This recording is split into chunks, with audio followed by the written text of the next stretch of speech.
الحمدللہ وکفا الصلاة والسلام علی عباده الذین اصطفى خصوصا علی افضل النبیین خاتم النبیین محمد الامین وعلی آلہ وصحبہ اجمعین. اللہم ربنا ارہمنا رشدنا واعذنا من شرور انفسنا. اللہم ارنا الحق حقا وباطلا وارزقنا اجتنابہ. اللہم ربنا جعلناک من المقربین. اللہم ربنا جعلناک من الصالحین. اللہم ربنا جعلناک من الشاکرین. اللہم ربنا جعلناک من الصابرین. واللہم ربنا جعلناک من الفاتحین. آمین یا رب العالمین. رب اشرح لی صدری ویسر لی امری واحلل عقدۃ من لسانی یفقہوا قولی. اما بعد. جناب غلام محمد صاحب حزب اختلاف member G B L A, Ayub Shah صاحب G B council, assistant commissioner Iqbal Jan صاحب، ہمارے ایس ایچ او صاحب، تمام معززین جو اسٹیج پہ برا جمان ہے، میرے اکابرین، میرے معتبرین، میرے بزرگ، میرے نوجوانوں، پروفیشنلز، میڈیا کی ٹیم یہاں پہ بیٹھی ہوئی ہے، آپ سب کو السلام علیکم ورحمۃ اللہ وبرکاتہ. اس کے بعد میں مڈوری ویلفیئر آرگنائزیشن کا میں مشکور ہوں کہ آپ نے آج ہمیں اس پروقار تقریب میں آپ نے ہمیں مدعو کیا ہے، تو میں اپنی جانب سے، اپنے بڑے بھائی نادر بھائی کی جانب سے آپ کا میں شکریہ ادا کرنا چاہتا ہوں. آج یوم پاکستان کا دن ہے. یوم پاکستان ہم سب کو مبارک ہو. اس عظیم مملکت خدا داد پاکستان میں آپ کو معلوم ہے 23 مارچ کو ایک ریزولوشن پاس ہوتا ہے، اور کہتے ہیں کہ 23 مارچ کو جس دن ریزولوشن پاس ہوا ہے اسی دن پاکستان کی بنیاد رکھی گئی تھی اور اسی دن پاکستان بنا تھا. دنیا اس کو میگنا کارٹا کے ڈاکومنٹ سے کمپیئر کرتی ہے. پاکستان کا بننا کسی معجزے سے کم نہیں تھا. میں کیوں بات کرتا ہوں؟ اس کی وجہ یہ تھی کہ دنیا، ہندوستان میں جتنی بھی مؤثر شخصیات تھے وہ پاکستان بننے کے خلاف تھے. میں کچھ اگزامپل دینا چاہتا ہوں آپ کو. ہندو عددی اعتبار سے مسلمانوں سے 3 گنا زیادہ تھے. اس کے بعد مسلمانوں کے 62 شخصیات پاکستان کے خلاف تھے. مولانا مودودی رحمۃ اللہ علیہ، ابوالکلام آزاد جیسے جینیس بندے پاکستان بننے کے خلاف تھے. احرار جماعت پنجاب کی پاکستان کے خلاف تھی. سرحدی گاندھی، یہ خدائی خدمتگار خان عبد الولی خان بھی پاکستان کے خلاف تھے. گاندھی نے یہ کہا تھا پاکستان نہیں بنے گا، اگر پاکستان بنے گا تو میری لاش پہ بنے گا. پاکستان بن گیا. اس کی وجہ کیا تھی؟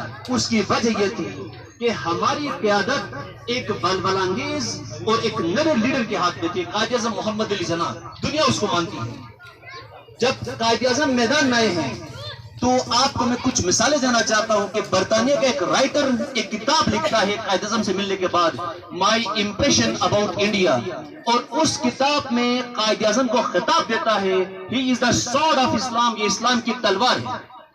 اس کے بعد پنجاب کے ایک بہت بڑے پیر، میں اکثر اپنی تقاریر میں اس کا بارہا وضاحت کر دیتا ہوں کہ پیر جماعت علی شاہ پنجاب کے ایک بہت بڑے پیر تھے. پیر جماعت علی شاہ قائد اعظم سے ہاتھ ملاتے ہیں تو ان کے جو ماننے والے ہیں، ان کے مرشد ناراض ہوتے ہیں کہ پیر صاحب آپ نے یہ کیا کیا، ایک داڑھی منڈے ہوئے بندے کے ہاتھ پہ آپ نے بیعت کر لی، یہ کیسا ہوا؟ پیر صاحب، پیر جماعت علی شاہ فرماتے ہیں کہ میرا ہندوؤں کے ساتھ ایک کیس ہے. کیس لڑنے کے لیے مجھے ایک ایسی شخصیت چاہیے جس کے پاس 2 نمایاں خصوصیات ہونی چاہیے. نمبر 1 ماہر ہو، نمبر 2 بکنے والا نہ ہو. اور میں اس شخصیت میں قائد اعظم محمد علی جناح میں یہ چیز دیکھتا ہوں تو یہ بکنے والا نہیں ہے، یہ ماہر آدمی ہے. اور قائد اعظم محمد علی جناح نے پیر جماعت علی شاہ کو سرخرو کر کے دکھا دیا، ہندوؤں کے ساتھ لڑے وہ کیس اور پاکستان بنا کے دکھا دیا دنیا کو. یہ ہوتی ہے لیڈرشپ. میرے بزرگوں، لیڈرشپ آسان نہیں ہوتی ہے. اس کے لیے آپ کو بے پناہ قربانیات آپ کو دینی ہوتی ہے. میں اپنی بات کو آگے بڑھانے سے پہلے میں زبردست خراج تحسین پیش کرتا ہوں. ہمارے درمیان غازیان پاکستان بیٹھے ہوئے ہیں، شہداء ہیں، ہمارے بھائی، ہمارے بزرگ شہداء ہیں. میں آپ سب کو زبردست خراج تحسین پیش کرنا چاہتا ہوں کہ یہ آپ کے خون پسینے کی کمائی ہے کہ آج ہم سکون سے اس ملک میں اپنی زندگی گزارے ہیں. فوج میں دشمن کے سامنے سپہ سالار ہمارے فوجی بھائی بیٹھے ہوئے ہیں، سی سپلائی دیوار بنے بیٹھے ہوئے ہیں. میں اللہ تعالیٰ سے دعا گو ہوں کہ اللہ تعالیٰ آپ کا حامی و ناصر ہو، اللہ تعالیٰ آپ کو ہمیشہ ثابت قدم رکھے. اور یاد رکھنا، آپ 8 لاکھ کی فوج نہیں ہے، پاکستان کا ہر بچہ سپاہی ہے، اور پاکستان کی 22 کروڑ عوام اس ملک کے لیے اپنی جان نچھاور اور شان شہادت پوش کرنے کے لیے ہر قدم پہ تیار ہے. اس کے بعد لیڈرشپ پہ میں اکثر ذوالفقار علی بھٹو صاحب کو ذاتی طور پر خراج تحسین پیش کرنا چاہتا ہوں کہ اس نے ہمارے علاقے کے لیے جو کیا ہے، ہم ان کے احسان مند ہیں.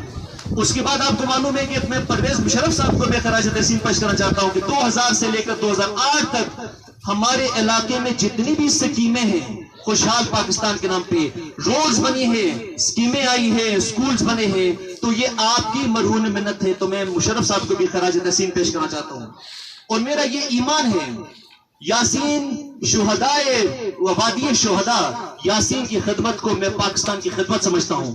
اور اس خدمت کے لیے آج میں پہلے اللہ کی طاقت کو لے کر، اس کے بعد آپ جیسے اکابرین اور بزرگوں کی دعاؤں کے طفیل اور آپ جیسے نوجوانوں کی طاقت کو دے کے میں نے میدان میں قدم رکھا ہے. انشاءاللہ ہم ساتھ چلیں گے اور اس علاقے کی تعمیر و ترقی میں ہم اپنا بھرپور کردار ادا کریں گے. میرے نوجوانوں،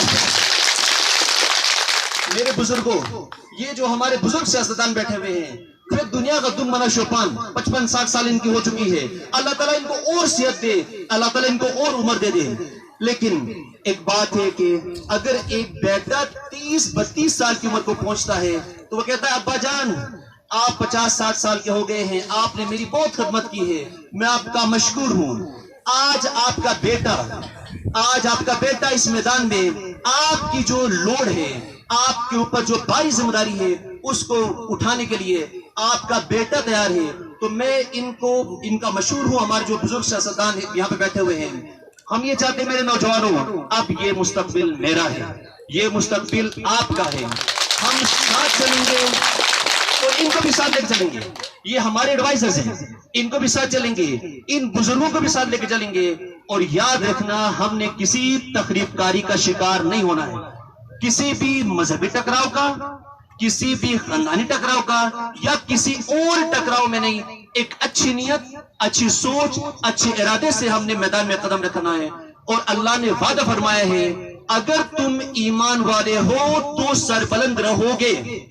اگر ہم ایمان والے ہوں گے، اللہ ہمارے کام میں برکت دیں گے، ہم قدم آگے بڑھائیں گے اور ہم آگے چل جائیں گے. اس میدان میں قدم رکھنے سے پہلے میں نے اللہ کے سامنے یہ دعا فرمائی ہے، اے اللہ، ایک اچھی نیت، اچھے ارادے کے ساتھ میں میدان میں اتر آیا ہوں. پہلے آپ کی خدائی طاقت اور آپ کی مخلوق کی خدائی طاقت میرے ساتھ ہوگی تو میں ثابت قدم رہوں گا اور انشاءاللہ اپنے عوام کو سرخرو کر دوں گا اور ان کو کامیاب اور کامرانی کی طرف لے جاؤں گا. یاد رکھنا، میرے سال سے یہ حکمت عملی بنائی ہوئی ہے. اور یہ جو ہمارے بزرگ سیاستدان ہیں، ان کی سیاست کو ہم نے بڑی کلوز طریقے سے، بہت نزدیکی سے اس کو دیکھا ہوا ہے. یہ کامیاب ہوئے ہیں تو اس کے راز کیا ہے، کیسے کامیاب ہوئے، کیوں کامیاب ہوئے ہیں. خدا نخواستہ کہیں ناکام ہوئے ہیں تو اس کی وجوہات کیا ہے، کیا وجوہات ہیں. یہ پوری انالیسس کرنے کے بعد 12 سال کی حکمت عملی اپنا ہوم ورک کر کے آج آپ کا بھائی، آپ کا بیٹا میدان میں کمر بستہ ہو چکا ہے. تو اللہ کی طاقت کے زیر سایہ اور آپ جیسے عظیم اور آپ جیسے بہادر نڈر، آپ جیسے اکابرین، متبرین، معززین اور ایسے نوجوان اگر ہمارے ساتھ چلیں گے تو انشاءاللہ اس علاقے کو ہم اور اچھا گلستان بنائیں گے اور اس کی تعمیر ترقی میں اپنا رول کیا جائے گا. اس کے بعد میرے بزرگوں، میرے بھائیوں، گڈوری ویلفیئر آرگنائزیشن کی طرف سے جو سپاسنامہ پیش کیا گیا ہے، جو لوڈ میرے کندھے پہ آپ نے ڈالا ہوا ہے، یہ میں نہیں کر رہا ہوں، یہ اللہ کی اذن سے ہوتا ہے. ہر کام اللہ کی اذن سے ہوتا ہے. یاد رکھنا، یہ میں نہیں کر رہا ہوں. اذن اللہ ہو جائے گا یہ آپ کا کام. میں آپ کو مایوس نہیں کروں گا. زندگی رہی تو آپ مجھے مایوس نہیں کرو گے کبھی، اور اس کے بعد میں آپ کو مایوس نہیں کروں گا. ہم آگے بڑھتے جائیں گے. اب مقابلہ ہوگا میدان میں. اب یہ کارنر میٹنگز اب یہ نہیں ہوگا، اب یہ خاندانی ٹکراؤ خدا نہ خواستہ یہ تو مذہبی ٹکراؤ نہیں ہوگا. ہم ایک اللہ کے ماننے والے ہیں، ہم ایک نبی کے ماننے والے ہیں، ہم ایک قرآن کے ماننے والے ہیں. ہم اب نعرے تکبیر بلند کریں گے، لا الہ الا اللہ کا نعرہ لگا کے آگے جائیں گے. اللہ تعالیٰ ہمارے ساتھ ہوں گے، نبی پاک صلی اللہ علیہ وسلم کی سیرت ہمارے ساتھ ہوگی تو ہم سرخرو ہوں گے اور ہم کامیابی اور کامیابی کی طرف جائیں گے. حوالدار صاحب میں آپ کو یقین دلانا چاہتا ہوں کہ آپ نے جو ذمہ داری مجھے دی ہے، اللہ کی طاقت کے تو فیل انشاءاللہ میں آپ کو مایوس نہیں کروں گا، وہ کام ہم انشاءاللہ کریں گے. اس کے بعد میں اپنی جانب سے مرuri ویلفیئر آرگنائزیشن کے لیے 50,000 روپے کا میں اعلان کرنا چاہتا ہوں کہ آپ نے چیزوں کی شکر کرم اٹھائیں. میرے بزرگوں، میرے نوجوانوں، ہم میدان میں آئے ہیں.